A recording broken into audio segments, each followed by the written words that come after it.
se discute, se aprueba y luego el presidente firma. Igual funciona aquí para propósitos de los diferentes programas que existen en agencias y corporaciones públicas y otras entidades.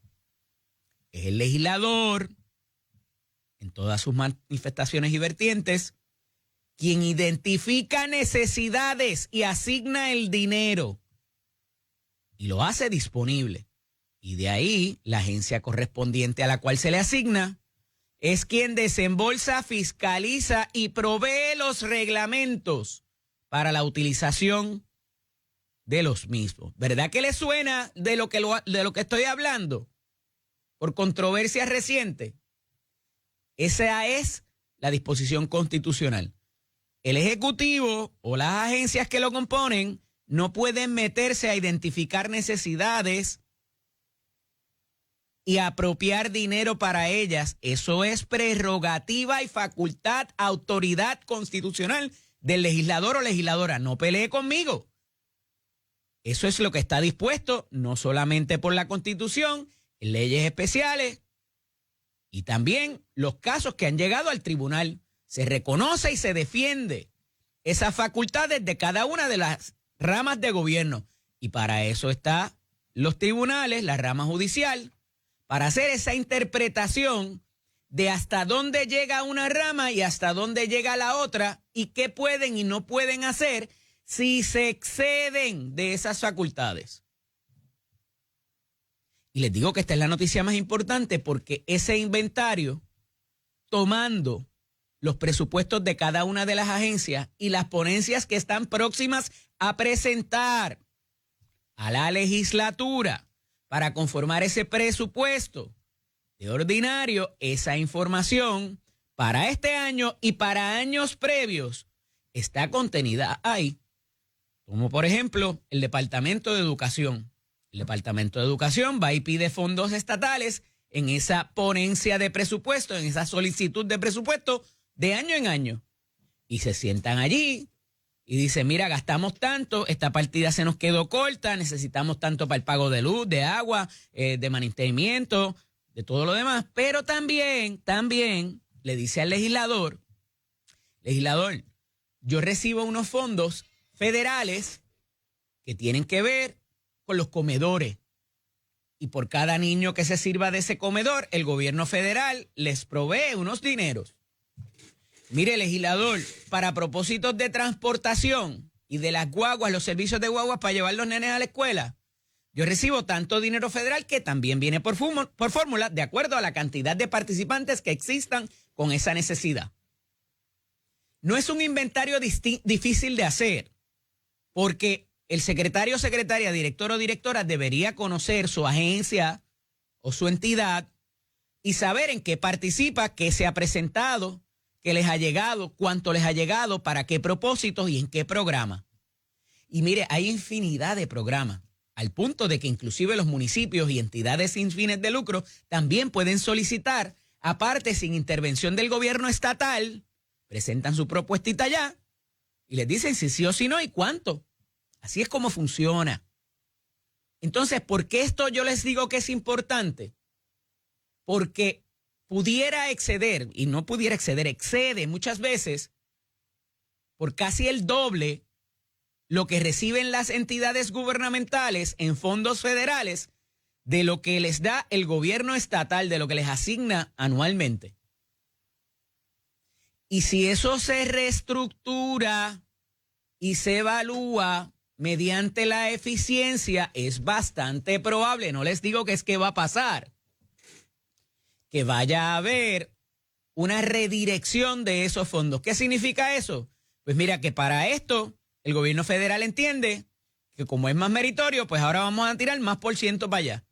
Y a lo mejor, siguiendo el ejemplo que les acabo de poner, los comedores en las escuelas le dan más importancia que la transportación. Les estoy poniendo un ejemplo hipotético de qué debería entender el gobierno en qué usa su dinero. De nuevo, me parece que ese ejercicio va a requerir participación congresional y que no necesariamente lo puede hacer el Ejecutivo, entiéndase el presidente y sus agencias, o personas que están trabajando con este tipo de evaluación.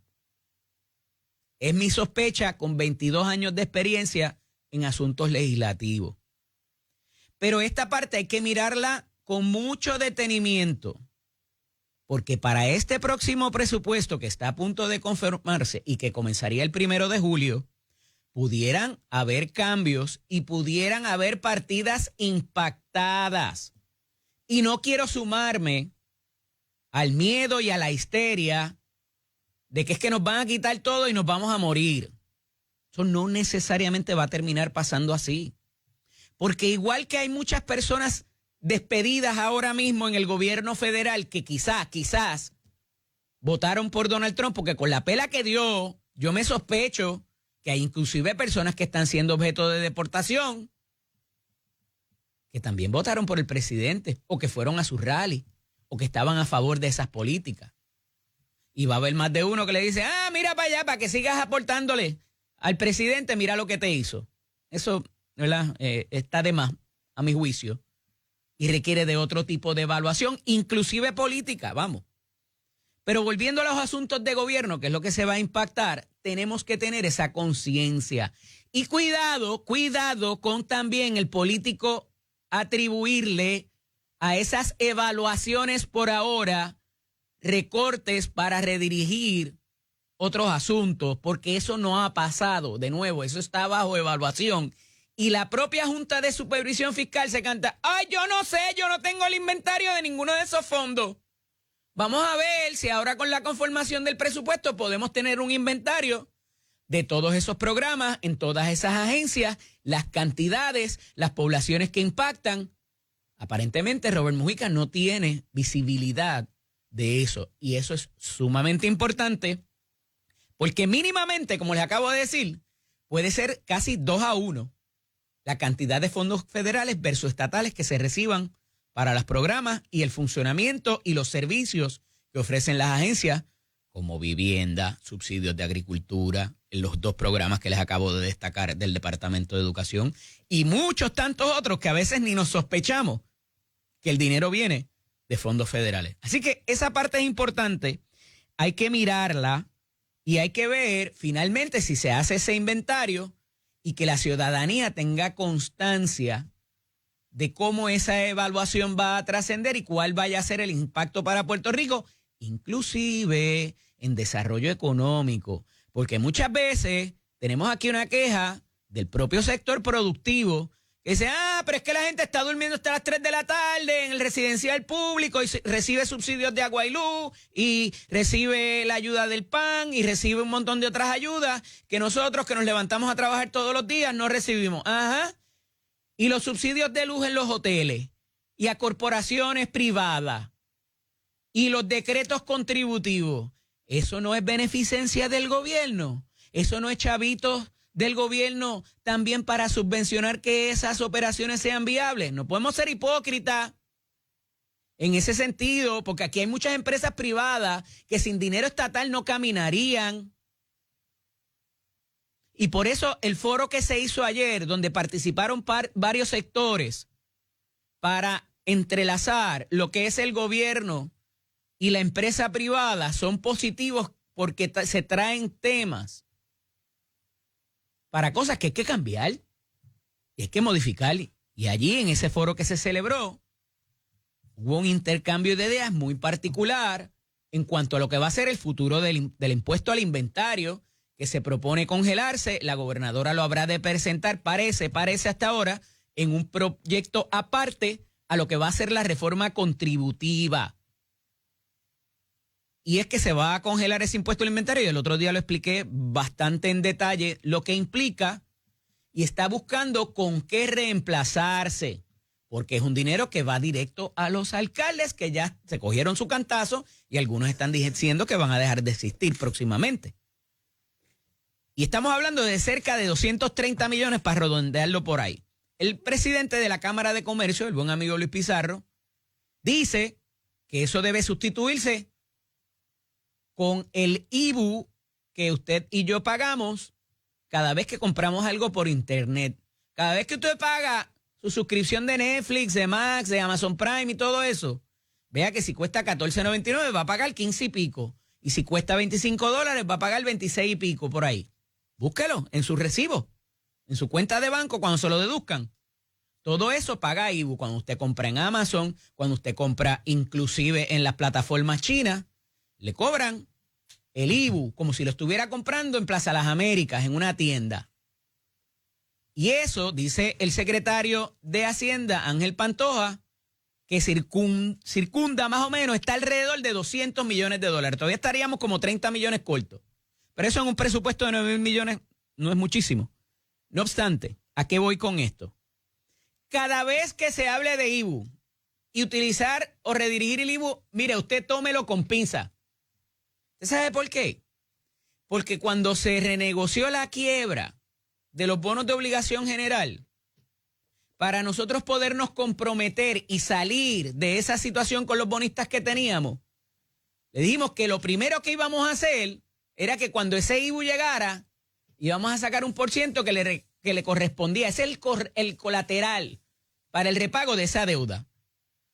Así que cada vez que salga una iniciativa, una idea, una propuesta, ya sea de un legislador del sector privado, que tenga que ver con el IVU, ya usted cójalo con sospecha, porque esa gente con los que nos acabamos de reobligar para el repago de parte de esa deuda, su garantía es esa, el IVU. Y eso, para todos los propósitos, piensen, hágase de la mente, legislador que me escucha también, que no se puede tocar. Hay unos % que van a otras cosas, inclusive a los municipios, que tienen que ver con el IVU. Y está marcado para eso. Y todo es por cientos. No es que cierta cantidad, no, son por cientos. De todo lo que diga IVU, impuesto de venta, está grabado lo que se llama. Mire, eso está marcado, tiene un checkmark. Hay una alarma que suena cada vez que se cobra algo de IVU, así sean centavos. Y parte de eso va a ese repago de deuda, porque a eso fue lo que nos obligamos en el año 21, 22 por allá. Para salir de ese aprieto y de esa situación, que todavía en energía eléctrica no se ha podido trascender un acuerdo entre los bonistas, y los bonistas están pidiendo que ya está bueno, los bonistas de la Autoridad de Energía Eléctrica. Y tienen algo de razón, y para eso voy ya mismo. Porque al final del día hay que proveerles una alternativa viable. Ya ellos tienen una sentencia que les dicen que puede cobrar toda la deuda, pero si la realidad es que no hay de dónde pagarle, pueden tener la sentencia más bonita y apuntarla ahí para cuando aparezcan los chavos debajo de la tierra o qué sé yo. No obstante, ¿a qué voy con esto? Al final del día, cuidado con proponer y vender sueños con cosas que tengan que ver con el IVU. Porque el IVU está grabado. Hay una alarma que suena cada vez que se cobra un centavo de IVU. Y sé que se están buscando maneras de sustituirlo porque no se puede quitar. Representa un ingreso importante para los alcaldes que han visto dilapidado su fondo de equiparación. Y ha dicho el presidente de la Comisión de Hacienda de la Cámara, que estuvo aquí conmigo el lunes, que va a estar recurrente y consistentemente hablando de estos asuntos, que él no está dispuesto a crear impuestos adicionales, así sea, para sustituir el del impuesto al inventario. ¿Cómo se va a trabajar esto? ¿Qué tendrán que decir los alcaldes ahí también? Porque en el asunto de la congelación, como se les explicaba la semana pasada, el alcalde no va a perder. Al contrario, va a ganar porque pudiera venderse más. Que los precios vayan a bajar porque se le quita un costo a los empresarios, no lo sé. La realidad es que no pasó cuando se quitó el arbitrio y se trascendió al IVU, que decían que los precios iban a bajar porque eso bajaba el costo, porque todo arbitrio, por su terminología, se cobra antes. Antes de tú venderlo ya le pagaste al gobierno. En un momento alguien dijo, no, hombre, déjame venderlo. Yo te voy a dar tu parte, pero déjame venderlo para ver si lo vendo primero que nada. Porque si se me queda en la góndola, ni tú ni yo hacemos chavo. A lo mejor se me daña, tengo que devolverlo, a lo mejor tengo que pagar otros costos por almacenaje, por muchas otras cosas.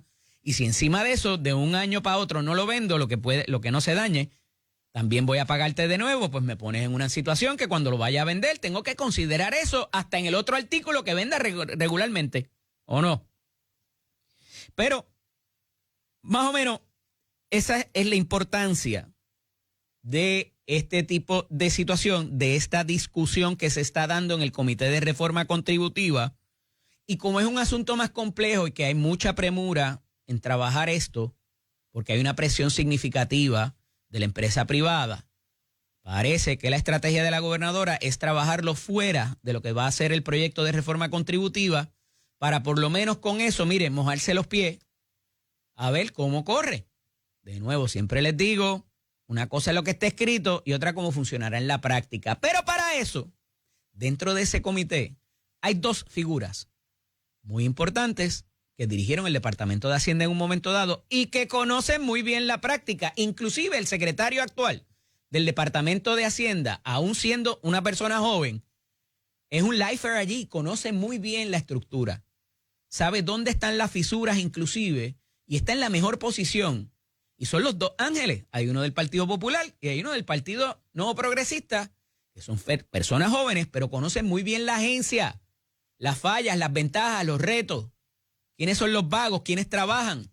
¿Quiénes deben tener al lado? ¿Quién no? Ángel Marzán en el caso del Partido Popular y Ángel Pantoja en el caso del Partido Nuevo Progresista, actual secretario de Hacienda. Y allí está una Senia Vélez y hay otra serie de personas que tienen las rodillas guayadas ya y que saben que puede funcionar y que no. Al final del día, recuerden, como siempre les digo, esto es concentrar los recursos escasos en las necesidades más apremiantes y cómo con un poquito más podemos provocar de que eso repunte, haya una confianza y los mercados funcionen para que la empresa pueda proveer, la empresa privada pueda proveer trabajo, pueda proveer seguridad y pueda seguir funcionando y replicándose en otros empresarios, en personas que puedan pagar sus cosas y puedan abonar al final del día, porque también eso va a regresar, porque si hay más ingresos, va a haber más contribución sobre ingresos por porcentaje y otras cosas que también funcionan así en lo que es el organismo contributivo y de servicios para los ciudadanos. Mire, hay unos changuitos por ahí quejándose porque a Puerto Rico llegan cruceros y decidimos como país, en un momento dado, mire, hay que remozar esos muelles que dan vergüenza. En un momento dado apilábamos allí hasta el acero que íbamos a sacar para China y exportar. Eso estaba en la entrada de la bahía. Cuando llegaba todo el mundo, oye, qué bonito está esto. ¿Y qué pasó ahí? Los muelles de carga eran un asco también. Eran una llaga en una de las vistas más preciosas que hay cuando llega un crucero o cuando aterriza un avión allá en Isla Grande. No, ni les voy a hablar de Isla Verde, allá voy después. Pero en ese caso, se decidió como política pública de una administración, vamos a poner esto más bonito, vamos a aumentar el calado para que venga más gente a visitarnos y venga dinero que no tenemos y que va a venir por el turismo y por otra serie de inversiones.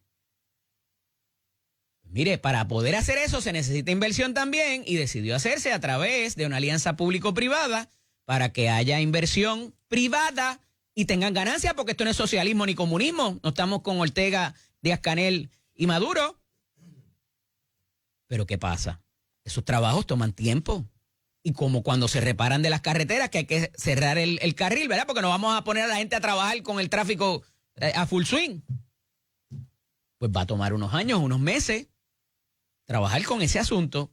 Pues mientras se trabaje, la compañía de crucero, para no cancelar los viajes a Puerto Rico, impactarnos negativamente aún más, decidió llevárselo por lo menos por estos meses a Ponce, que tienen una facilidad allá y han creado toda una estructura para dar ese servicio a ese turista. Y hay unos changuitos, ¡ah, nos quitaron los cruceros! ¡Mira qué mala es esta administración y esta política pública!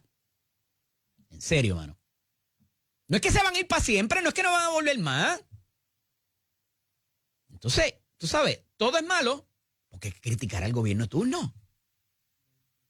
Y yo no estoy aquí para defender al gobierno turno. Bastante que lo critico todos los días. Pero hay cosas que se caen de la mata. Hay que romper el cascarón para hacerlo nuevo y hacer el revoltillo, ¿o no? Cuando regresemos tenemos a Raúl Márquez con nosotros aquí en Nación Z, 6:29 de la mañana de hoy miércoles 26 de febrero del año 2025. Me acompaña el secretario interino, él quiere que le diga, pero es el secretario en perpetuidad porque no hay más nadie y no parece que vayan a nombrar a más nadie. El licenciado Raúl Márquez. Buenos días, Raúl, bienvenido. Buenos días, Eddie. Buena forma de levantar a todos los que están levantándose en este momento y conectándose a Z93 y a Telemundo. Hay que, ¿verdad? Hay cosas que como no se las podemos explicar al marciano, hay que dar el malletazo de vez en cuando. Mira, Raúl, la semana pasada hay un asunto que tiene que ver con los nombramientos, que ha habido esta situación, le hemos hablado tú y yo de si hay o no hay algún tipo de animosidad o de tensión. Tanto la gobernadora como el presidente del Senado han salido a decir que no existe, pero el presidente del Senado bajó caliente la semana pasada y habló acerca de que no se entregaran los documentos por parte de los nominados y puso una foto de Benito XVI diciendo que hay gente que dice mentira y que pudieran sufrir, algo del sufrimiento. ¿A qué se refería el presidente del Senado número 1? Y parece que hay dos controversias adicionales o dos situaciones complicadas en la Procuraduría de la Mujer y el retiro de el nombramiento para juez de Rosado Colomé. Explícame con qué se come ese combo si viene con papitas y ketchup. Bueno, la verdad es que son múltiples los planteamientos. En el tribunal objetarían porque la pregunta es compuesta, pero ¿verdad? La dejo abierta para que lo escojas por lo que tú quieras y lo que quieras obviar, pues ya saben por qué. Bueno, esa presunción que me estás aplicando es un poco rigurosa, pero lo hemos hablado, como dijiste, hay un deber de consejo y consentimiento del Senado y el Senado va a ser riguroso en esta evaluación en los puestos. Lo hemos visto y hemos visto cómo han entrevistado ya a muchísimos de los secretarios nombrados y jefes de agencia que tienen que pasar por el Consejo de Consentimiento del Senado. ¿Hay una crisis política entre el Legislativo y el Ejecutivo del PNP? No existe. No existe ninguna. A la prensa la entretiene, definitivamente es algo que vende titulares, pero no existe más allá de la mente o la imaginación de ciertos periodistas. ¿Y por qué la gobernadora pareció condicionar el nombramiento de la Procuraduría de la Mujer? No lo pareció condicionar, lo hizo abiertamente dos veces. No fue así. Cuando me confirmen a Yanes, yo nombro a la procuradora. Eso parece ser el titular, pero no fue así. No. Fíjate que la gobernadora... La gobernadora lo que se refiere es que está concentrada en este momento en la... confirmación de los secretarios que están ante la consideración del Senado, que ese es un asunto que ella va a atender en su momento, ¿verdad? Todos corrieron a entregar los documentos. Cuando esté lista, claro, todos corrieron a entregar los documentos porque el presidente del Senado, dentro de sus prerrogativas, dentro de la autoridad que le concede la Constitución, le requirió que fueran y presentaran los documentos. Él entendía que había pasado el plazo razonable para la entrega de documentos y así solicitó que los entregaran. Recuerda que no es que los candidatos a las secretarías y a dirigir las distintas corporaciones públicas u oficinas entregan los documentos y van directo a una vista de confirmación. Hay un proceso donde hay una evaluación por un psicólogo, una psicóloga, hay un proceso de investigación, de background checks antes de esa vista pública. De Tomás Rivera Chatz si ellos no entregaban los documentos a partir, o hasta mañana le había dado, hasta el 28, perdóname, hasta el viernes. Eddie, como en todos deadline, ¿verdad? Cuando tú estás en la escuela, si no entregas el examen el día que la maestra te dijo que lo entregara, pues tienes 0. Pues como en todo deadline, los deadlines tienen que tener consecuencias. Pero ¿sabes qué? Yo estoy seguro que si hubiese habido... Tomás Rivera Chatz que iba a pasar si al 28 de febrero no entregaban los documentos los nominados. Bueno, él advirtió que no lo iba a considerar entonces el nombramiento de forma favorable. En la próxima sesión y los iba a colgar. Iba a tomar conocimiento de esos nombramientos. ¿Y cuál es la diferencia entre lo que tú dices a lo que yo dije, Eddie? Que no los iba a considerar de forma favorable. Bueno, y está dentro de las prerrogativas del Senado. Favorable es otra cosa. Pero que mira, en la próxima sesión se toma conocimiento conocimiento de este nombramiento en receso y es agua que pasó por debajo del puente. Los nominados fueron allí, presentaron los documentos, van a ser evaluados y considerados por el Senado de Puerto Rico. Yo te aseguro que esto va a ser un proceso público como de costumbre y que vamos a ver un proceso serio por los senadores. Licenciado, ¿la advertencia de Tomás Rivera Chats fue esa, sí o no? Lo que pasa es que tú fabricas o produces la pregunta y yo me encargo de elaborar la respuesta. Está bien, pero te estoy preguntando algo que es factual, es de hecho.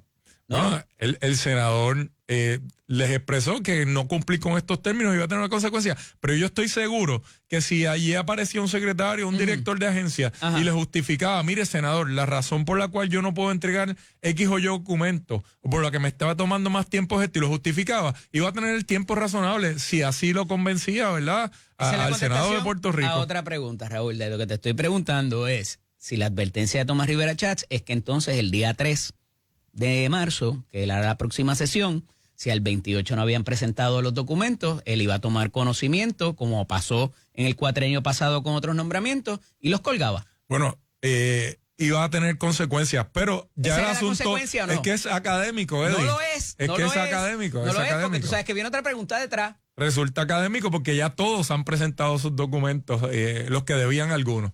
Los que estaban nombrados en receso. Los que estaban nombrados antes del 13 de enero, que fue que comenzó la sesión legislativa. Y la gente que está interina en los puestos como la procuradora de la mujer, el presidente del Senado, pudiera hacer lo mismo, porque parece haberlo dicho a principios de esta semana, decir, si no hay un nombramiento, me parece que Madeline Bermúdez está haciendo buen trabajo y yo la voy a confirmar. ¿El presidente del Senado puede hacer eso?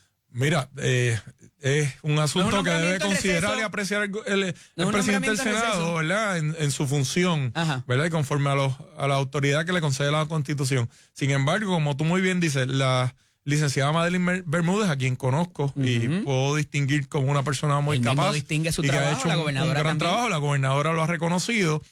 No fue un nombramiento de receso, sino que ella era la subprocuradora. Y una vez renuncia la procuradora Lercy Boria, pues ella pasa a actuar como procuradora, ¿verdad? Con el orden de sucesión. Y ambas estaban ocupando el término de Wanda Vázquez, ¿correcto? Lercy Boria, correcto, se mantuvo en el puesto como un carryover, ¿verdad? Ella completó el término de ella, pero no habían nombrado sustituta, así que ella se mantenía en el puesto. Una vez ella renuncia, pues Madeline Bermúdez como subprocuradora actúa como procuradora en este momento. El presidente del Senado pudiera hacer ese llamado como lo haría en un nombramiento en receso para confirmarla. Eddie, a mí no me toca evaluar o adjudicar la capacidad del Senado de Puerto Rico. Yo creo que al presidente del Senado le corresponde. Él lo evaluarva y llegará a sus conclusiones con su equipo. ¿Tiene la capacidad legal para hacerlo, sí o no? Lo que pasa es que en este momento no me corresponde a mí llegar a esa conclusión. Ok. Pero yo te voy a decir algo. Ese nombramiento tiene que ir a Cámara también. Y por más que lo confirme el presidente del Senado, no necesariamente va a pasar lo mismo en la Cámara. Número 1. Número 2, Jennifer González ayer dice que se va a reunir con ellos hoy y que el presidente no puede hacer eso como lo haría en un nombramiento en receso. ¿Hay o no hay crisis y tensión en esa relación? No la hay. Lo que sucede, Eddie, es que por alguna razón tenemos 3 ramas de poder con poderes paralelos. Y es que, como te he repetido en muchas ocasiones, las soluciones para los problemas de Puerto Rico y las políticas públicas para Puerto Rico no surgen de una sola cabeza. Mira el PNP. Distinto a los demás partidos, en el PNP se hacen vistas públicas, se escuchan a las personas, se elabora una plataforma de gobierno conforme a esas vistas públicas y se presenta en Asamblea General para ser ratificado. De esa misma forma funciona el gobierno de Puerto Rico. Tenemos una Asamblea Legislativa, tenemos un Ejecutivo. La Asamblea Legislativa funciona como cuerpos colegiados y son muchas cabezas las que elaboran las soluciones a los problemas de Puerto Rico. No es una sola cabeza, porque si no, estaremos en una dictadura donde una sola persona propone las soluciones, se las aprueba y las implementa. Ese no es el caso del gobierno de Puerto Rico o del gobierno de los Estados Unidos. En el caso de la administración de Luis Fortuño y de Ricardo Rosselló, ¿hubo tensión entre Ejecutivo y Legislativo? Mira, Eddie, a mí me parece que lo que han sido discusiones típicas y naturales de este tipo de sistemas, donde hay unas propuestas, el legislativo, la Cámara, el Senado, comienzan un proceso de evaluación, de vistas públicas. Hubo tensión entre y se Ejecutivo y enmiendan Legislativo. las propuestas, eventualmente son aprobadas. Hubo controversias entre Legislativo y Ejecutivo. Hay controversias, siempre van a existir controversias, sean de partidos distintos, sean del mismo partido, pero lo importante es que los líderes tengan la capacidad de sentarse en una misma mesa y llegar a acuerdos por el bienestar de Puerto Rico. Yo estoy seguro que Jennifer González, Johnny Méndez, Tomás Rivera Chats tienen no solo la madurez política, sino que además la capacidad de reunirse, discutir cualquier asunto, cualquier punto de vista distinto y llegar entendidos, alcanzar acuerdos en el mejor bienestar de Puerto Rico. Pero si por segunda semana consecutiva la gobernadora dice algo que el presidente no puede hacer, que el presidente ya ha dicho, parecería no estar todo chuchupán, ¿o sí? Eddie, de nuevo, te tengo que repetir la respuesta. No tienen que estar de acuerdo en absolutamente todo. En mi casa, yo no estoy de acuerdo absolutamente con todo con mi esposa. Todos sabemos quién manda en tu casa, así que... Con mis amigos yo no estoy de acuerdo en el 100% de las cosas, así que yo espero que en esta dinámica, de forma saludable, se puedan, discutan y lleguen a acuerdos o entendidos, y lo van a hacer. De que quien manda en Puerto Rico actualmente es el presidente del Senado, Tomás Rivera Chats. Es que hay la percepción, te digo, no te digo que sea correcto o no. Cada función es distinta, Eddie. La de Jennifer González es ser la de gobernadora, la de Tomás Rivera Chats es ser presidente del Senado y la de Johnny Méndez es ser presidente de la Cámara de Representantes. Son funciones distintas, trabajos distintos, labores distintas. Así que no veo en qué forma pueda ser como lo estás planteando. Veremos a ver, todavía no me diste lo del nombramiento de Rosado Colomel, pero regresamos en breve. Esto es Nación Z con el licenciado Eddie López, trabajando con el licenciado Raúl Márquez, secretario general interino del Partido Nuevo Progresista.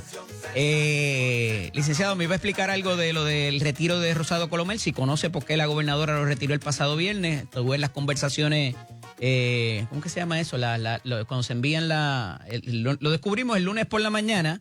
En lo que se lee por la minuta que se lee en el Senado, ¿cómo eso tiene un nombre? Que son el orden de los asuntos. Está en el orden de los asuntos, pero es la correspondencia que se le envía al Senado para darle conocimiento. Ahí era que estaba contenido eso se publica en el portal del Senado y descubrimos el lunes por la mañana que el nombramiento de Rosado Colomel para la judicatura había sido retirado y el sábado, en una vista pública, el senador Juan Oscar Morales le había preguntado al juez Antonio Cuevas si estaría dispuesto para presidir la Comisión Estatal de Elecciones, que parecía hasta el momento ser Rosado Colomel, quien iba para allá de nuevo. ¿Qué pasó ahí? ¿Sí sabe? Eddie, la gobernadora ha expresado que el juez Rosado Colomel es un profesional de primer orden. Realmente desconozco las razones o el fundamento por la cual el nombramiento del juez Rosado Colomel fue retirado. ¿Él estaba nombrado para apelativo o para superior? Estaba nombrado como juez superior. Superior. Sí, esa era la nominación. Él ha estado fuera del estrado luego de que venció su término y no lo renominaran. O sea que sería una renominación para todos los propósitos a pesar de que ha estado fuera unos meses. Lleva desde noviembre o diciembre. No, recientemente. Sí. Estuvo... Porque una vez salió de la presidencia de la Comisión Estatal de Elecciones, que de forma prudente él se retiró de la presidencia para permitir que la presidenta interina... Pero él no renunció porque se le venció el término. Yo pensaba. No, él renunció de la comisión porque se acercaba el periodo de las primarias. Ya. Había que empezar a tomar decisiones y él entendía que la persona que estuviera presidiendo la Comisión Estatal de Elecciones fuera la persona que tomara las decisiones desde el inicio del proceso. ¿Verdad? Prudentemente, en un ejercicio de prudencia, él se desprendió de la presidencia, regresó a su sala en Ponce y allí extinguió los meses que le quedaban en su término como juez. Y para noviembre, diciembre terminó... de antes de las primarias, sí, lleva más de un año, como dijiste. Noviembre, diciembre, terminó como juez, regresó a la práctica de la profesión de forma privada, hasta ahora que la gobernadora remite el nombramiento, y como tú... Y para haber un nombramiento tiene que haber habido una solicitud, ¿o no? O sea, que esto no es que se lo pusieron en la falda, él tiene que haber solicitado. No es un requisito legal, pero ordinariamente hay una solicitud. ¿Y tienes idea, verdad? Estaríamos especulando si habláramos de las razones. Estaría especulando si hablara de las razones por las cuales lo retiraron. Ok, y en el caso de Anthony Cuevas, ¿qué me tienes que decir si se considerara ese nombramiento para la presidencia? Bueno, el juez de Anthony Cuevas es reconocido por ser un juez que atiende la sala de remedios extraordinarios en el Centro Judicial de San Juan y que ha visto muchos casos complejos y sofisticados en derecho. Sí. ¿De dónde viene la pregunta? Pues debo entender que de la discreción del senador Juan Oscar no es un neófito. Morales, que conoce decidió. muy bien el juego y es astuto políticamente. Y es una persona que trabajó por mucho tiempo con los asuntos electorales del Partido Nuevo Progresista de San Juan. Que él fue el que le hizo la pregunta también de las grabaciones a Joseph González en aquella vista, que se creó toda una controversia con eso, ¿te acuerdas? Yo creo que fue el presidente del Senado. Yo estaba presente en esa vista pública y mi mejor recuerdo es que fue el presidente del Senado. Por corroborarlo. Pero al final del día, volviendo a esto, el juez lo que contesta es que él nunca le ha rehuido un reto. No fue, como yo he dicho aquí, mi sillo, estoy disponible. Bueno, a mí me sorprendió, ¿verdad? Porque no había escuchado el nombre del juez para ocupar la presidencia de la Comisión Estatal de Elecciones. Pero sí, él no aceptó, no lo rechazó, simplemente expresó que no ha rehuido un reto. A mí me suena a que si se lo proponen tendría que darle consideración. Una persona sumamente estructurada, al igual que Rosado Colomer, que hizo un buen trabajo.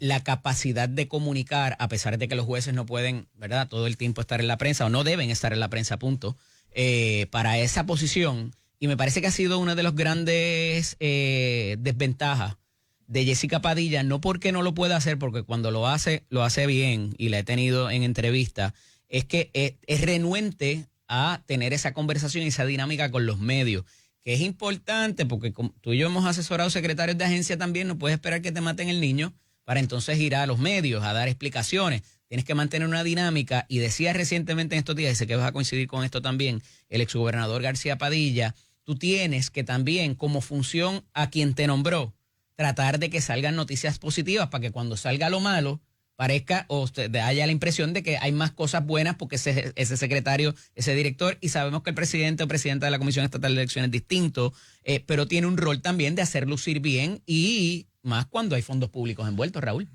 Eddie, tienes que tener logros contra los cuales girar. Y comunicarlo, porque si no los comunicas no se sabe que tienes que tener logros. Claro, notificados. Claro. Que la gente conozca que son tuyos, sobre los cuales tienes que poder girar, ¿verdad? Oye, y haber rendido resultados. Metido con un analista, con una entrevista en el periodista. Hay otras maneras también de hacer ese logro perceptible. Claro, y en el caso del presidente de la Comisión Estatal de Elecciones, como me dice, la gente me pregunta, ¿por qué tiene que ser el juez el presidente de la Comisión Estatal de Elecciones? Bueno, porque el funcionamiento de la comisión lo llevan a cabo los comisionados mientras estén de acuerdo. La función o el rol del juez es adjudicativa en el momento en que esos comisionados no están de acuerdo, y tiene que conocer el derecho y tiene que tener la capacidad de evaluar las controversias y poder adjudicar. Así que una función bien importante de este presidente de la Comisión Estatal de Elecciones es que de cierta manera no rehuya las controversias, que no tenga miedo a resolver, que tenga esa capacidad de evaluar las controversias y resolverlas en el menor tiempo posible, lo que en muchas ocasiones puede ser muy complicado. Y tal vez por eso es que el senador Juan Oscar Morales pensó en el juez Anthony Cuevas, porque lo hemos visto consecutivamente atendiendo controversias muy complejas y muy delicadas, sofisticadas, y resolviendo sin miedo, ¿verdad? Que uno pueda estar de acuerdo o no, pues el juez cumplió con su función, resolvió de forma sosegada y evaluando los hechos y el derecho que tiene ante sí. Raúl, me dijiste ahorita que habías estado presente en la vista pasada de nombramientos. Este próximo sábado hay una, y van a ver casi el mismo número o más quizás, y se había atendido en panel, y creo que ya no iban a hacer eso porque era difícil hacer las preguntas por los términos de tiempo que tiene cada una de las delegaciones. Aquí van a ver entre 7 a 8 funcionarios que estarían citados en esa vista, entre ellos Janet Parra, con los 4 señalamientos, ¿verdad?, que pudiera pesarle sobre su nombramiento, que lo hemos destacado en varias ocasiones aquí, las expresiones de ella misma en cuanto al aborto, las expresiones a su salida del Departamento de Justicia, la descalificación en el caso que tuvo, ¿verdad? Y también pues el asunto de seguir las directrices de la gobernadora en cuanto a la estadidad. Esos son los 4 situaciones que más relevancia han tenido, que pudieran pesar sobre su nombramiento o que quizás causarían cuestionamientos de las delegaciones. Pero trascendido eso está recursos naturales y ambientales, que también ha sido controversial por una u otra razón. Vamos, take your pick. También el secretario de Seguridad Pública, que no sé si está en Puerto Rico esta semana, de allá de Kosovo si vino. Esta corrección, que también ha tenido el juez Quiñones su issue. De Desarrollo Comunitario, que es OTSEC 911, el Procurador General y OATRH, entre otros, que pudieran estar en esa vista, que por lo que hemos visto hacen la vista sábado, confirma el lunes, Pero para propósitos de cómo va a funcionar esto con tantos nominados, con tantas preguntas que pueden hacer de la delegación, o será una vista kilométrica y proveerán más espacio y más tiempo, o por el contrario es una estrategia para que eso mismo, para que no se le hagan las preguntas difíciles a los nominados. Eddie, tengo entendido que sí, van a distribuirlos en paneles. Okay. Observé en un momento dado en las vistas públicas que estaban citando a las comisiones de la materia sobre la cual actuaba la agencia del nominado. Okay. Y un poco parecía una comisión en pleno. Parecía un poco una comisión en pleno porque habían... tendrías trabajo, seguridad pública, ¿qué más? Jurídico probablemente. En la última vista observé que solo estaba la comisión de nombramiento. Ya. Es un asunto que depende exclusivamente de la discreción del presidente del Senado. Sí. Así que veremos. Y ha pasado en ambas administraciones, así que no vengan por ahí. O sea, no es un issue de que es porque esto Tomás Rivera Chats. Claro, así que veremos cómo trabajamos este sábado. Sin lugar a la duda va a ser complicado con 8 nominados. Yo, por la experiencia y por lo que he visto durante estas vistas públicas, supongo que tendremos 2 paneles, ¿verdad? Que sentarán 4 nominados y 4 nominados para evitar, ¿verdad? Porque entre los 8 se perdería un poco la dinámica y sería complicado el proceso de hacer las preguntas. Voy a estar presente el sábado y veremos cómo se organiza el Senado y cómo trabaja. Porque me escribieron en el chat el otro día los informes de esos nominados que hacen las comisiones en el Senado. Los hacen públicos. Esos informes finalmente son públicos una vez el Senado aprueba. Pero no en cuanto a las finanzas, porque eso obviamente... Definitivamente hay información que tienen que saber guardar de la... Pero todo eso que se lee a veces un resumen, allí cuando se baja a votación, es público para que cualquier persona pueda observar. Todos los informes forman parte del expediente legislativo. Interesante, ¿verdad? Porque hay mucha gente que dice, no, pero eso es un secreto y nunca se sabe si ha tenido... bochinches anteriores o si tuvo algún problema con un vecino o cualquier cosa que pudiera aparecer ahí. Todos los senadores tienen acceso a esos informes antes de ir a votar al hemiciclo. No, pero la ciudadanía, si quiere ver... Lo que te quiero decir es que todos los senadores tienen acceso a los informes y si allí hubiese habido una irregularidad, ¿tú piensas que María de Lourdes Santiago no lo va a levantar o que Eliezer Molina no lo va a levantar allí en el hemiciclo? Si tienen tiempo para levantarlo. También bueno, yo espero que tengan tiempo para hacer su función legislativa porque ellos solicitaron estar allí, sabían a lo que iban a trabajar. ¿Les están dando 5 minutos, 6 minutos a cada delegación? Durante el turno de preguntas depende de la discreción del presidente de la comisión que esté llevando a cabo los trabajos, pero he visto 5 o 6 minutos y cuando hay senadores que requieren tiempo adicional y así lo solicitan, se los conceden, Eddie. ¿Y cuánto tiempo le dan a Victoria Ciudadana? No, que no tienen delegación. La perdieron en el mejunje que hicieron con el PIB. Pero el PIB ganó otro senador. Por su propia soberbia. Pero el PIB ganó otro senador. Gracias al PNP, ¿verdad? Y a la barrida que dio el PNP. Adrián González Costa. Mira, agradecido que estés acá con nosotros siempre para contestar las preguntas difíciles y las no tan difíciles también. Y el secretario ha estado... secretario de Asuntos Públicos se ha soltado. Yo te dije que probablemente, y yo estoy seguro que era una estrategia. Regresamos en breve aquí en Nación Z con el licenciado Eddie López. Bueno, les hablaba ahorita de estas reuniones y estas manifestaciones, expresiones recientes que se ha dado por parte de la Junta de Supervisión Fiscal. Y vamos a ver cómo le explicamos esto al marciano porque está bastante complicado. Descubrieron América. Se gastaron no se sabe cuánto, la Junta de Supervisión Fiscal, para un estudio que le dice que tenemos un déficit de médicos especialistas. Ajá. ¿En serio? ¿No era mejor abrir cualquier periódico en los últimos, 3, 4 años, como mínimo, para saber eso? Y próximo al estudio, ¿qué más? ¿Qué viene después del estudio? ¿Qué vas a hacer? ¿Qué me vas a autorizar? Porque si me presentas el problema y no me das la solución cuando tú eres parte del problema, ¿de qué estamos hablando? Entonces, la mayoría de las soluciones que se han presentado de política pública tiene que haber, o las más recientes o más contundentes que ha surtido algo de efecto, es la baja en una tasa preferencial de contribuciones. Pero si yo me gano 0 y la aseguradora no me paga, ¿el 4% de 0 sigue siendo 0 o no? Igual que el 15 o el 33. Si es 0, es 0. Además, de todas las otras condiciones y circunstancias alrededor de cómo se vive en Puerto Rico. Ah, que es bien chévere porque cualquier sitio tú vives al mar, que no tienes que ponerte un coat para salir en los meses de quizás septiembre a marzo. Eso es suficiente. Hay que pagar las cosas dobles porque tienes los nenes en colegio y contribuciones pagan la escuela pública. Seguridad, tienes alarma, cámara, guardia privado en tu urbanización, pero también pagas por la policía. Digo, y esas son condiciones que nos afectan a todos, ¿ah? Porque el asunto de darle preferencia a los médicos o provocar que se queden y no se vayan a otras condiciones, como pasa con los policías, como pasa con las enfermeras, como pasa con los maestros. Nosotros los abogados la tenemos un poquito más complicada porque tenemos que pasar una reválida y el derecho cambia de jurisdicción en jurisdicción por los precedentes que pudieran existir y por leyes que obedecen a distintas razones de cosas que han pasado en otras jurisdicciones.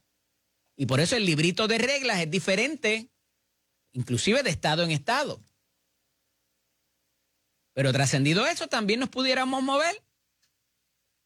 Porque en el caso, por ejemplo, de la esfera federal, pues es generalizado para todos los estados, los que practican el derecho federal.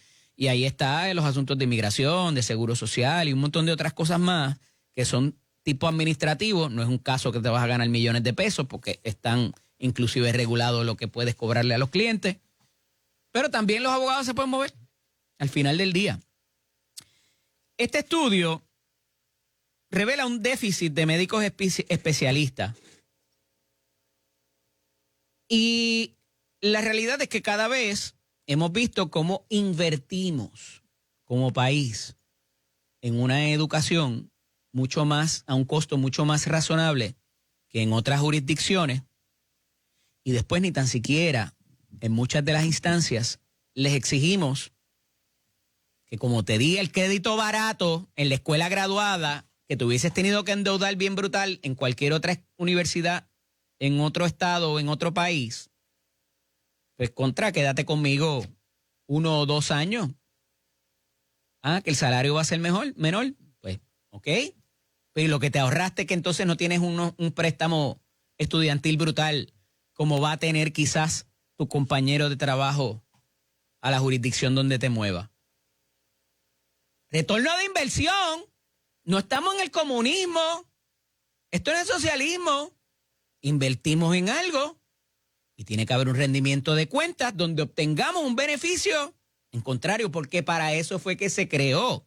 De hecho, la universidad e inclusive mucho de lo que podemos entender que fue populismo en un momento dado para los tiempos de manos a la obra y de Go West, ¿verdad? De la expansión hegemónica de los Estados Unidos. Lo que eso provocaba era sí proveerte un servicio a comunidades remotas, que quizás era complicado y costoso llevar ese servicio allí de carretera, de cables para la energía eléctrica, telefonía y ciertas otras cosas más, como hospitales, escuelas y todo lo demás, porque se entendía que iba a haber un beneficio, un retorno de esa inversión de unas personas con mejores servicios, más propicias a integrarse a la economía formal y contribuir, más contribuciones, valga la redundancia, que iban a empezar industrias que también el gobierno iba a tener ese retorno de inversión por ahí, y otra serie de programas que pudieran interpretarse como sociales o sociales demócratas, a los que les gusta esa expresión, pero que el gobierno al final del día iba a tener un beneficio manifiesto, palpable, perceptible, medible en esa inversión de dineros del Estado que hacíamos para que provocar que otras cosas pasaran y de paso, evidentemente, se mejoraban las condiciones de esas personas. Esa es la magia de hacer un gobierno no solamente en Puerto Rico, en cualquier parte del mundo. Y por eso las promesas en campaña para poder ganar la elección y tratar de convertir muchas de ellas en la realidad. No siempre se gana, ¿verdad? Hay veces que hay oposiciones u obstáculos, más bien no oposiciones, en el camino de cosas que no se contemplaron cuando se hicieron esa promesa. Pero ahí hay un electorado ávido y una serie de personas ávidas de que les hablen al oído y les digan cómo su vida va a ser mejor. Eso tiene un efecto que se manifiesta en Puerto Rico recientemente, porque si esas promesas no empiezan a tomar forma y que tú veas ciertas cosas pasando, de empezando a cimentar esas vigas para provocar otros cambios, y parecería que estamos en un estancamiento y encima de eso políticas que vienen de afuera pudieran incidir en lo que ya tenemos, no lo que queremos llegar, sino en lo que ya tenemos al lado de acá, preocupa a mucha gente. Y esa preocupación se manifiesta en oposición política o en renuencia y apatía de participar o de conocer sobre los procesos. Y ese es el reto que tenemos nosotros desde este micrófono y de esta cámara a diario. Traer elementos que estén contenidos dentro de esas promesas, dentro de esos planes y dentro de esa realidad con la que usted que me escucha ahora en su vehículo, en su casa o en su trabajo, se confronta todos los días cuando va a una agencia de gobierno y participa de los procesos. Ah, que usted quiere tener que ir a la ventanilla en el seco y mejor hacerlo desde su teléfono. Perfecto. Eso cuesta. Hay que contratar programadores, hay que comprar tecnología, hay que comprar programación. Y llegaremos en su momento. Hemos avanzado bastante en esa línea. Pero nada sustituye, y esto, por más que usted pueda decir que es un ser súper tecnológico, nada sustituye el contacto diario con un ser humano que le da una seguridad que nunca jamás en la vida de Cristo se la va a dar una máquina o un sistema automatizado. Y doña Ana Serrano, que me está viendo allá ahora mismo, que ella insiste en tener ese contacto, aunque tenga muchas alternativas para no hacerlo, y yo discuto con ella constantemente en cuanto a eso, porque le simplifica la vida, pero ese contacto trae otras cosas, y otras relaciones, y otras dinámicas. Y es la verdad. Ah, que eso le cuesta al gobierno porque entonces hay un empleado y tienes que pagarle las vacaciones, el plan médico, la unión chava de vez en cuando, ¿verdad? Y toda esa serie de complicaciones. Pero es que eso también tiene una situación, porque si tú tienes a todo el mundo desempleado y tienes a todo el mundo dependiente, que hay mucha gente que dice, es que el gobierno quiere que crearnos dependencia para que entonces estemos atados y obedezcamos lo que ellos nos dicen. Eso no necesariamente es así. Porque por más máquina y tecnología que usted tenga en una agencia, la agencia no corre sola, necesita seres humanos. Por más inteligencia artificial que puede existir, y ChatGPT y todo lo que se han inventado. Eso en su día tendrá su consecuencia también. Y lo estamos viendo en las escuelas, en la aula, en las universidades también. Pero volviendo, ¿verdad? Y un poco extendiéndome, porque es que esto todo tiene que ver, porque la Junta, en sus manifestaciones, que se está defendiendo porque está siendo atacada por sus contrataciones, esto no obedece a más nada. Esto obedece a lo que le explicaba ahorita con Raúl Márquez aquí, de que la Junta, a pesar de que no está en una papeleta, que no son nombrados por el gobernador y que no hay quien los mueva de ahí, ya saben que hay una percepción negativa. Y para el proceso electoral el año pasado, habían dos entidades medido, esto está medido, que la gente odiaba. O tres. La Comisión Estatal de Elecciones, la Junta de Supervisión Fiscal y Dominion. La gente no podía escuchar nada de eso. Y Luma les estaba haciendo una competencia cerquita, pero empezaron a ocurrir ciertas cosas. Es la realidad. No obstante, y para lo que voy, esto es un anuncio bonito de la Junta para lavarse la cara, porque los cogieron infraganti, contratando a una gente a razón de $1 millón de pesos mensuales. Y los bonistas los cogieron. El gobierno contrató su firmita también, que les cuesta, y ayer también trataron de lavarle la cara a la gobernadora, a McKinsey también, como que eran los cheches de la película, y esta es la mejor contratación que pudiéramos hacer, porque le va a dar un giro a las negociaciones y todo lo demás. Así que aquí no hay inocente. Aquí todo el mundo está cobrando bien, y la realidad es que la quiebra estamos a punto de perderla. Ya hay un grupo de bonistas diciéndole a la sala de la juez Taylor Swain, ya para mucho ha volado. Acabe con este proceso que no vamos para ningún lado, no vamos a llegar a acuerdo, acabe con esto y vamos al proceso ordinario. ¿Y qué es el proceso ordinario? de lo que les he hablado tantas veces desde este micrófono y esta cámara. Se acaba la moratoria que está contenida en promesa. Se acaban las protecciones de la cual hemos tomado ventaja y tenido beneficios durante estos últimos 7, 8 años. Y el proceso ordinario del tribunal es que en lo que dilucidamos esto, tus cuentas las congela un tribunal y no tienes para pagar nada. Ni combustible, ni mantenimiento, ni flota, ni los contratos con los privatizadores o los operadores privados. Nada, nada. Deja de operar todo el sistema eléctrico. ¿Les parece eso, verdad? Y yo sé que está en la mente de la juez Swain. Pero la realidad es que después de un gasto millonario o billonario ya, cuidado si trillonario, a través desde el 2000, pudiera interpretarse quizás 2017, 2018 por allá. Cuidado si un poquito más atrás, antes de que empezara inclusive la Junta. Hay cosas que no se han movido en cuanto que es complicado y que hay que modernizar. Pero es que seguimos hablando de este asunto de la quiebra de la Autoridad de Energía Eléctrica y yo me sigo haciendo la maldita pregunta. Todos estamos mirando la tarifa y el impacto de la tarifa que va a tener. Modernizar el sistema, darle mantenimiento, operarlo, comprar combustible, el pago de cierta deuda, las pensiones. Y todo se sigue hablando de aumentar la maldita tarifa. Y los chavos federales, los 19,000 millones de dólares que hay ahí.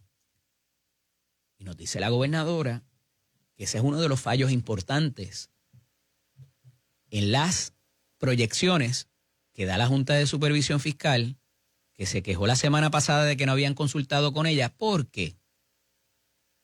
Pues dice, no, esos fueron los 2 operadores privados que le proveyeron una información sin pasar por Go y cobrar los 200, como en el monopolio, porque ella no estuvo envuelta en esa dilucidación o esa información revelada a la Junta para llegar a esa proyección, y que esa proyección no contempla que con el dinero federal se adquieran nuevos sistemas, nuevas máquinas, nuevas instalaciones, nuevas herramientas, nuevos materiales, y que esa proyección que está ampliando la Junta de Supervisión Fiscal de un año a otro en casi 4 veces lo que va a costar el gasto de la Autoridad de Energía Eléctrica,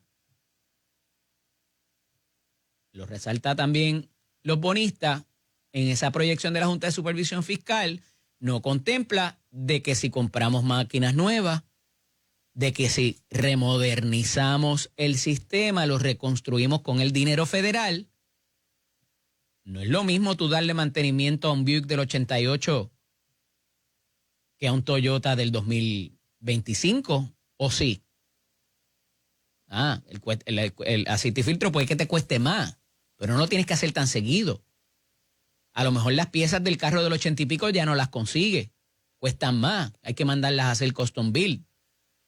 Y otra serie de situaciones que me provoca seguirme haciendo la misma pregunta, donde en todas estas proyecciones, inclusive en lo que se considera pagarle a los bonistas, está reflejado el dinero federal que hay para reconstruir nuestro sistema eléctrico, obligado por el gobierno federal. Y se están buscando fuentes externas para pagar el retiro y 20 otras cosas.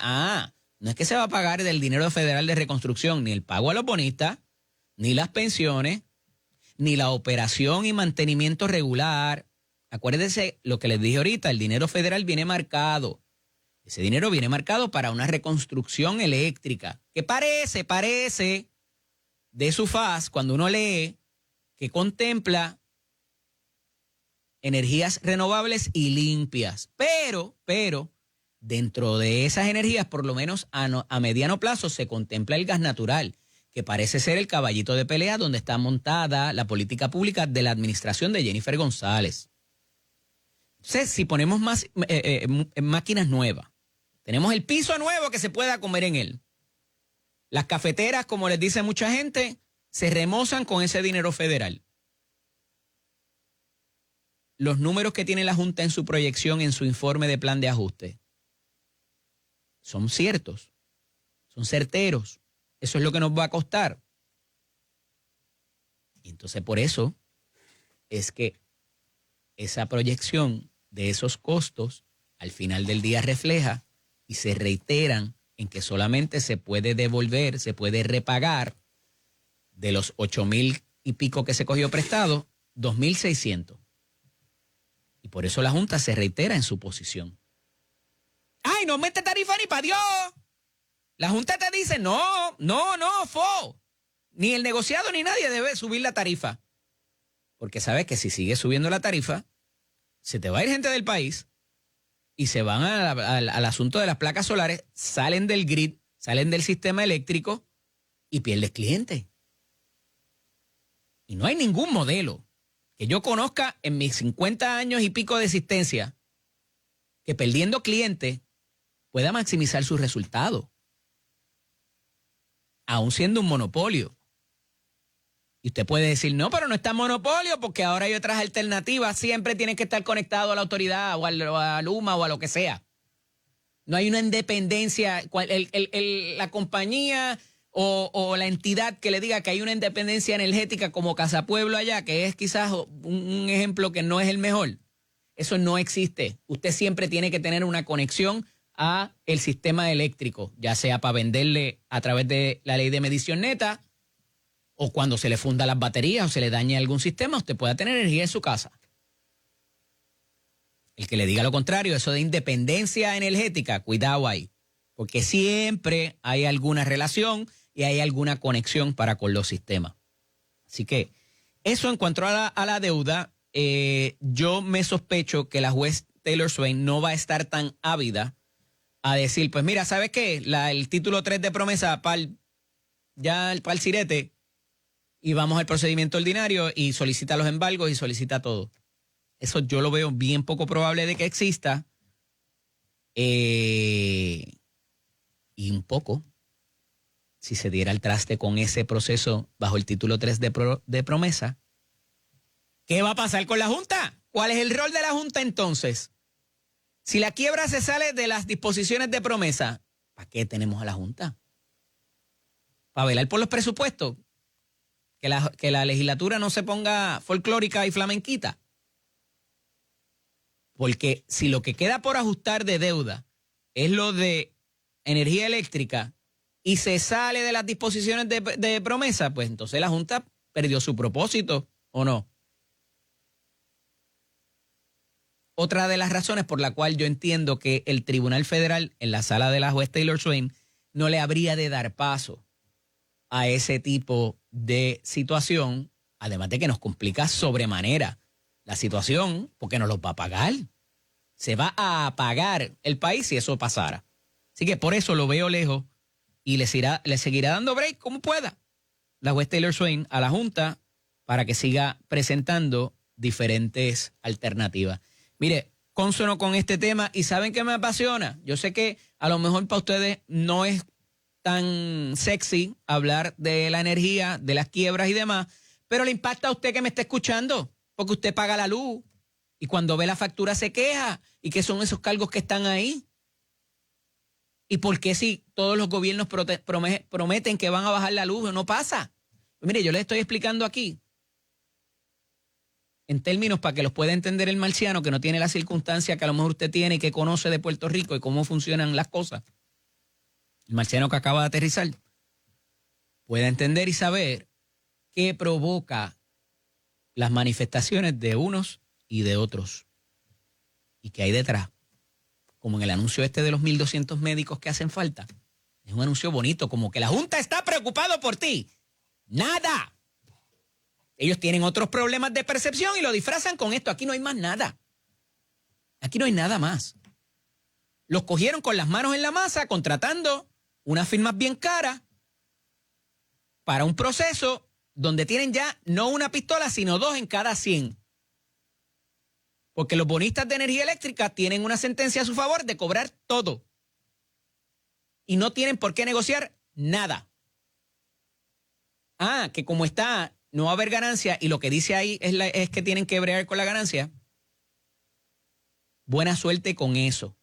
Porque al final del día, los bonistas están diciendo, en tus proyecciones, Junta, tú estás diciendo que no va a haber ganancia porque estás inflando los costos y te lo puedo probar. Segunda posición difícil en que colocan a la Junta de Supervisión Fiscal en la misma semana. En la misma semana. Pero que no pande el cúnico. Porque la legislatura, particularmente la Cámara de Representantes, está presentando una medida, o la prueba ya, más bien, para darle mayores garras al negociado de energía en su rol como regulador, no como inspector de tarifa y todas las otras cosas que hacen, como regulador. Porque sabemos que ellos dijeron, es que yo no le puedo hacer nada a Luma ni a Genera, yo no tengo una facultad de ley para imponerle multas ni nada, porque los contratos no disponen para eso. ¡Ah! ¡Qué maravilla! No se incluyeron penalidades en los contratos. El legislador dijo, pues, no había en el contrato, pues ahora te lo voy a presentar por legislación. Y las compañías pudieran decir, pero es que tú me estás legislando eso y me estás cambiando los términos de mi contrato. Porque ahora tú me estás penalizando por algo que no me habías advertido antes de yo contratar contigo. ¿Le suena? Pues sí, eso pudiera pasar. ¿Y quién va a terminar pagando esas penalidades? Pues mire, no se apure, porque hay una disposición en ese proyecto presentado que si bien se puede presentar multas hasta de $125,000, las compañías privadas, operadoras de nuestro sistema eléctrico, tienen que demostrar que ese dinero sale de fondos propios y no del dinero que se lo pasan a usted en la factura. Que eso hay maneras creativas de incluirlo ahí para que ellos no se les penalice de verdad y que va a ser de mentirita. Hay una cosa que se llama debido proceso de ley que se les requiere también para uno penalizar a alguien, quitarle su propiedad o hasta su vida, que es lo que se está levantando con los despidos en el sistema federal. Hay un derecho propietario a esa plaza y esos empleados tienen derecho a que se les dé una vista para explicar si han sido productivos o no. No en un email, no en un correo electrónico, pero por ahí va la cosa. Cuando regresemos, ya debe estar con nosotros por ahí el licenciado Fernando Zambrana para hablar de algunos de estos asuntos federales que tienen trascendencia e impacto en Puerto Rico. Esto es Nación Z con el licenciado Di López. Licenciado Fernando Zambrana, qué bueno que regresaste. Buenos días. Buenos días, Eddie. Gracias por invitarme de nuevo aquí. Un placer estar aquí con los amigos de Z93. Mira, Fernán, tú entiendes muy bien la esfera federal y entiendes cómo funcionan las agencias y esa simbiosis que se da entre ejecutivo, legislativo y judicial también a veces, porque hay que ir donde papá y mamá a pedir pan, ¿verdad? En ciertas instancias. Recientemente se han barajeado y se han discutido más bien ciertos proyectos en la legislatura que inciden en ese rol de las agencias públicas y particularmente cuando hablamos de género o cuando hablamos de religión, la puerca entorcha el rabo y es complicado porque hay opiniones para todos lados y se dan unos debates muy confrontacionales y muy álgidos y que causan, ¿verdad?, hasta preocupación de cómo terminan esas vistas públicas. Y se ha traído nuevamente a la atención por la autoría de Joan Rodríguez Bebe y el senador y presidente del Senado Tomás Rivera Schatz el asunto de la libertad religiosa. Si ese ciudadano en esa ventanilla de la agencia X pueda decir a ti sí, a ti no, a ti te atiendo, a ti no te hago este trámite, a ti sí te lo hago. Y yo creo que ahora le están dando un enfoque distinto desde el punto de vista de ese empleado que tiene sus creencias, que tiene su fe, que no está de acuerdo con ciertas cosas y que se vea obligado a hacer cosas en contra no de su voluntad, sino de su fe. Y entonces, por otro lado, tienes el otro punto, es la persona que va a solicitar servicios. De tu experiencia, ¿verdad? Hay una sola persona para darle el servicio a cualquier ser humano que están allí. Se ha dilapidado tanto la cantidad de empleados públicos que hay agencias que tengan una sola persona en la ventanilla y que no haya más nadie en caso de que alguien pueda reclamar ese derecho sobre su fe. Mira, Eddie, y eso es un problema bien real en varias agencias del gobierno de Puerto Rico. Uh-huh. Mucho se habla de que el gobierno tiene demasiados empleados, que si hay muchos empleados que no son productivos. hay mucha información mala por ahí. Te va a llegar el email. Cuidado, que te llegue el email. Hay mucha información mala. No te hiciste la semana pasada. No. O sea, hay mucho empleado público que trabaja, que sirve con orgullo, que quiere hacer una diferencia por su país. Y el problema es que hay agencias donde esos funcionarios, como tú muy bien dices, escasean. Yo te puedo decir una agencia que conozco muy bien, el Departamento de la Familia. Ajá. Hay una seria demanda y necesidad por trabajadores sociales, que eso no se acaba. Buen punto. O sea, Si el trabajador social te dice, yo no quiero darle servicio y hacer un informe de un trans, o sea, ¿qué eso, tú haces? pues mira, hay más casos en el sistema de lo que hay trabajadores sociales disponibles, a pesar de que el Departamento de la Familia por varios años ha hecho varias gestiones para contratar a más personal profesional, o sea, de esa profesión. Y aún así, pues tienen esa escasez de recursos humanos. Tienen un turnover, o sea, muchas veces se van porque es un trabajo muy duro, se abregan con unas situaciones muy difíciles y pues a veces tienen que renunciar, a veces no pueden más. ¿Y qué sucede? Pues si llegamos al punto que tú estás diciendo de que tenemos 2 o 3 personas o una persona brindando el servicio y esa persona tiene la capacidad de negarse por una creencia que tiene, vamos a decir religiosa, pues tenemos un problema serio. A fin de cuentas, el servicio... ¿Pero qué hacemos? ¿Lo obligamos entonces? Espérate, pero el servicio público es para brindar un servicio a la ciudadanía. ¿Ok? Cuando tú entras al servicio público, a ti se te dice y se te orienta de que tú le vas a brindar un servicio a toda persona que recurra a esa agencia del gobierno buscando un remedio, buscando algo. Si tú le das la prerrogativa al empleado público de negarse a prestar un servicio, puedes tener un problema logístico, que es el que tú dijiste. Pero también tú puedes tener un problema donde se está permitiendo o avalando el discrimen que está prohibido por motivos religiosos. Pero esto es discrimen, porque entonces me estás discriminando a mí, me estás obligando a hacer algo en lo que yo no creo como parte de mi función pública. Entonces, eso es como que un ciudadano en el registro demográfico, lleguen allí 2 menores o un menor con un mayor con una... Y sé que me estoy yendo a la superpotencia de la hipérbole, ¿verdad? Y yo no estoy de acuerdo con que y sé que en ley no se permite, vamos, pero cosas así que vayan y hieran mi fe y mis creencias. Aquí no hay separación de iglesia y Estado. Bueno, pero hay otras personas que reclaman eso. Entonces estás permitiendo que las creencias religiosas entren por la puerta de la cocina para prestar servicios desde el Estado hacia la ciudadanía. Yo entiendo que eso no debe ser permisible. Pero esto es la iglesia entonces metiéndose en el gobierno.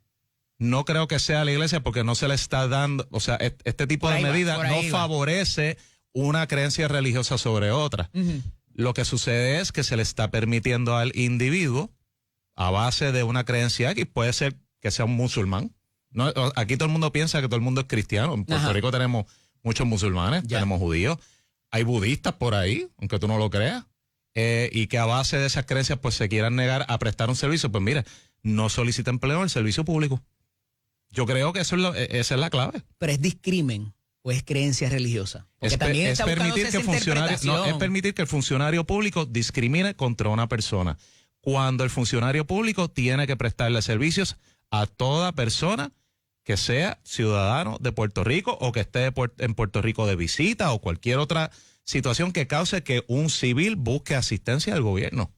Yo creo que esto no es una buena idea. Si esa ventanilla llegó allí a una persona que, Dios te los proteja, atropelló y mató a tu hija, ¿tú te puedes negar como funcionario a darle servicio? Porque tú tienes una motivación. No, pero me estás cambiando el tema porque... No, sé que es la religión, pero lo que te quiero decir es que el prejuicio humano siempre lo va a haber, hermano. O sea, y el que quiera tapar eso es un hipócrita. Pero hay situaciones en las cuales ese ser humano, y mira que lo estoy viendo de parte... De la persona que está proveyendo el servicio, porque siempre se ve de la parte de la persona que lo va a solicitar. Pero pudiera darse una situación así en la cual yo no voy a atender a esa persona. Pero es que eso sucede todos los días. Se pueden suscitar conflictos de interés. Claro. En alguna agencia llega una persona... Y no toda esa renuencia constituye discrimen, es a lo que quiero llegar. Eso es que la motivación no es discriminatoria, no es por una característica que tú tienes, es por algo que te pasó. Pero la religión sí es discriminatoria. Eso es lo que quiero llegar. Si es por religión, si por razón religiosa de mis creencias, yo no quiero atender a esa persona o no le quiero hacer ese trámite, porque hay trámite y hay trámite, tú sabes. Y esto se concentró en la parte de los cambios de género en el certificado y ese tipo de cosas. Y por ahí empezó la cosa, los casamientos, inscribirlos y todo lo demás. Pues mira, tú sabes que ya la Corte Suprema de los Estados Unidos tuvo que atender algo similar. Tengo que ir a la pausa y me dices qué dijo la Corte Suprema de los Estados Unidos para esos propósitos, porque tenemos mucho de qué hablar, se está discutiendo esto, siempre va a haber puntos a favor y en contra, y obviamente, sé lo que dice la Constitución y lo que es discrimen y lo que no, pero hay que verlo desde todas las perspectivas, ¿o no? Porque esto no es socialismo, esto no es Ortega. Esto es Nación Z con el licenciado Di López Zambrana. ¿Qué dijo el Tribunal Supremo de los Estados Unidos? Oiga, yo no estoy tomando posición aquí, estoy haciendo las preguntas desde una perspectiva, porque siempre en esta discusión se mira la parte del solicitante del servicio, pero no necesariamente de la persona que trabaja en esa ventanilla. Y estoy haciendo las preguntas basándome en esa perspectiva que parece que es de donde se está abordando esta legislación estatal, este proyecto que se está trabajando en el Senado de Puerto Rico, auspiciado por el presidente del Senado y Joan Rodríguez Bebe. ¿Qué dice el Tribunal Federal Supremo, don licenciado Fernando Zambrana? Eddie, el caso no es como que le cae como anillo al dedo a la situación, no. pero puede ser un punto de partida y creo que voy a masacrar el nombre de la primera parte aquí. Es que está complicado. Obergefell Overgefell V. Hodges, el director del Departamento de Salud de Ohio. Esto es un caso del año 2015 donde la Corte Suprema... Ohio, Swing State, que lo ganó Trump. Sí, pero también esto responde a varios casos que se atendieron en varios circuitos y habían decisiones dispares. 2014, 2015, por ahí. Por ahí, o sea, eso llegó a la Corte Suprema en el 2015. La Corte Suprema resolvió que bajo la 14ª enmienda, la que Trump quiere reescribir a través de orden ejecutiva y que requiere que los estados respeten los derechos de todos los derechos constitucionales federales de todos los ciudadanos estadounidenses que viven en esos estados. Y de hecho, eso se extiende a personas que no son ciudadanos de Estados Unidos. En ciertas instancias. Que a base de la 14ª enmienda, un estado no se puede denegar a expedir una licencia matrimonial a una pareja del mismo género. Se fue a la equivalente al registro demográfico alguien a solicitar una licencia de matrimonio cuando todavía no se había normalizado la situación de los matrimonios de género de mismo género. Y a fin de cuentas, esto requiere un análisis bien profundo, pero a fin de cuentas, la razón por la cual varios estados tenían leyes que prohibían los matrimonios del mismo género era por motivos fundamentados en creencias religiosas que se habían legislado. Aquí fue uno de esos. Aquí hubo una protección al matrimonio hombre-mujer en la gobernadora Sila Calderón en el año 2000.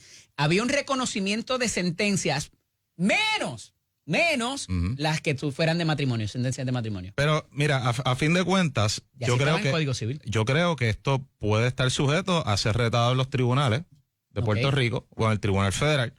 Con el panorama, el clima que tenemos hoy día, la composición del Tribunal Supremo de Puerto Rico, que es bien distinta a lo que era bajo Sila María Calderón y ese entonces. Pero para llegar al tribunal tiene que haber un niño símbolo. Claro, tiene que haber un caso controversia. Y que haya ocurrido ya. O que alguien radique una demanda a un tribunal federal, pues yo no sé cómo eso se atendería por la Corte Suprema de los Estados Unidos hoy mismo. Y en términos de una ley estatal versus una sentencia del Tribunal Supremo, ¿cómo lo pondrías en ranking? Porque sabemos que existe una cláusula de supremacía de ley federal versus ley estatal, pero una jurisprudencia del Tribunal Supremo versus una ley estatal, ¿cómo anticipas que pudiera volar eso? Bueno, si hay jurisprudencia de la Corte Suprema que dice que cierto acto en particular, o sea, cierto tipo de legislación es inválido, un Estado no puede legislar por encima de eso.